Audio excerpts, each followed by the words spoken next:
कोलकाता वाले की फिश पकोड़ा।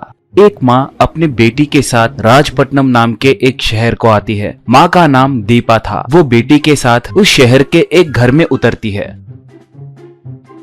उस घर की मालकिन तब, दीपा, तुम्हारे बारे में मेरी दोस्त ने कहा तुम्हारे पति मर गया है कहकर। तुम्हारे पति के इलाज के लिए कोलकाता में रहने वाले घर को बेच दिया है कहकर भी पता है। इसे अपना ही घर समझो। भाड़ा 2-3 दिन लेट दिए तो भी चलेगा, मगर जरूर दे देना, नहीं तो मेरे पति राक्षस है, बिल्कुल चुप नहीं बैठेंगे, बोली दीपा तब। बहुत धन्यवाद दीदी, बिना कोई एडवांस लिए बहुत कम भाड़े पे मुझे अपना घर दिए। मुझे यही कोई काम देखना होगा या कोई व्यापार करना होगा, बोली घर की मालकिन तब। तुम्हें जब भी कोई भी जरूरत पड़े तो एक दीदी है कहकर मत भूलना। पैसे की मदद नहीं कर पाई तो क्या, कम से कम सलाह तो दे सकती हूँ, बोली। अब दीपा को क्या करना है कुछ समझ नहीं आ रहा था।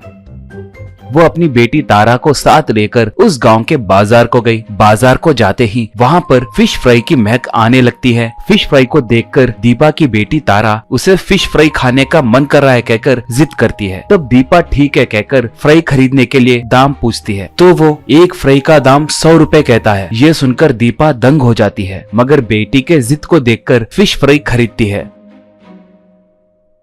और वो भी फ्राई खाती है। मगर उस मछली को खाते ही उसका स्वाद उसे बिल्कुल पसंद नहीं आता। दीपा उस मछली के फ्राई को बेचने वाले आदमी से, छी, ये क्या है भाई, ये फिश फ्राई है क्या? ये इतना घटिया क्यों है? तेल अच्छा नहीं है, मसाला बकवास है, इसे अच्छी तरह से तले भी नहीं, ऊपर से एक टुकड़ा 100 रुपए में बेच रहे हो, बोली। तब वो दुकान वाला, यहाँ के लोग चुपचाप खा रहे हैं तो तुम्हें क्या समस्या है? पसंद है तो खाओ, नहीं तो जाओ, कहा। अब दीपा को गुस्सा आया।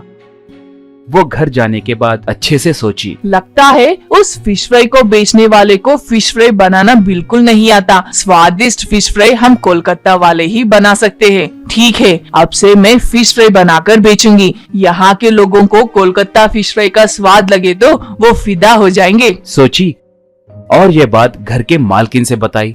तब मालकिन, दीपा, तुम्हारी सोच अच्छी है। मैं तुम्हारे लिए उस मार्केट में पहचानत वालों से बात करके थोड़ी जगह दिखाऊंगी। तुम वहाँ पर अपनी रेडी रखकर फिश फ्राई बेच सकते हो, बोली। ये सुनकर दीपा बहुत खुश हुई। अपने गहने बेचकर एक ठेला, थोड़े बर्तन और फिश फ्राई को बनाने के लिए जरूरतमंद सामान खरीदी। ऐसे वो वहाँ मार्केट में कोलकाता फिश फ्राई बनाकर बेचने लगी। दीपा के कोलकाता फिश फ्राई का स्वाद बढ़िया रहने के कारण लोग उमड़कर आने लगे। असली तेल और क्वालिटी मसालों का इस्तेमाल करने के वजह से दाम भी कम होने के कारण सब दीपा के कोलकाता फिश फ्राई को खाने के लिए लाइन में खड़े होने लगे। मगर मार्केट में सालों से फिश फ्राई बेचने वाले नागों का व्यापार दीपा के आने के बाद ठप पड़ गया। कुछ भी करके दीपा के फिश फ्राई के रेडी को वहाँ से निकलवाना है कहकर नागू कोशिशें करने लगा। उसके पहचानत के कांस्टेबल को थोड़े पैसे देकर दीपा के पास जाकर उसे सताकर वहाँ से उसके ठेले को निकलवाना है कहकर उससे कहा।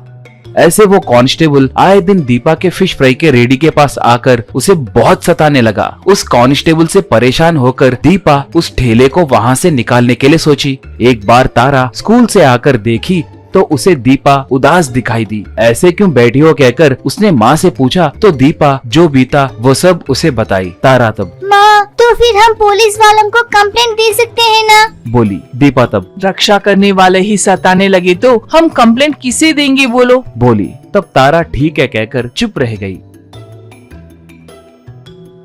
अगले दिन दीपा के फिश फ्राई के रेडी के पास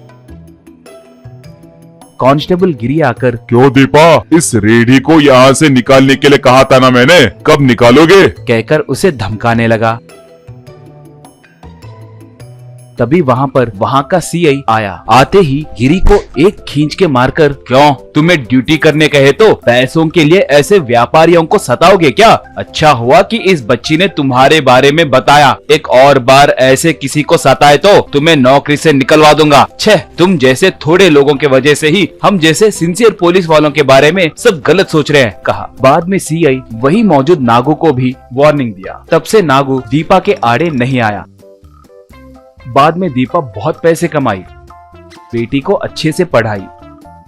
थोड़े दिनों के बाद उसी शहर में एक अच्छा घर खरीद